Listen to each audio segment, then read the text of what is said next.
ఒకసారి మంచిగా కలుపుకుందామండి మొత్తం కూడా పట్టేటట్టు.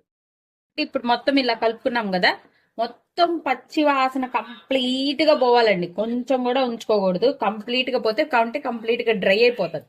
అప్పటిదాకా వేయించుకోవాలి. వేయించుకున్న తర్వాత ఉప్పు కారాలు వేసుకోవాలి. ఓకే, ఇప్పుడు కొంచెం ఆయిల్ వేసుకోండి, అంటే అడుగంటకుండా కొంచెం ఆయిల్ వేసుకోండి. ఇదిగోండి, ఇప్పుడు కూరకు సరిపడా ఉప్పు వేసేసుకుందామండి. ఉప్పు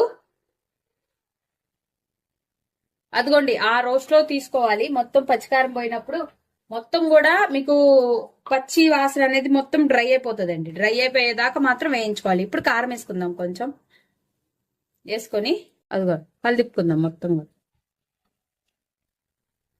మనం ఇప్పుడు మొత్తం కూడా ఉప్పు కారాలు వేసాం కదండి, అవన్నీ కూడా ఇప్పుడే వేసాం కాబట్టి కాసేపు మగ్గబెడదామండి.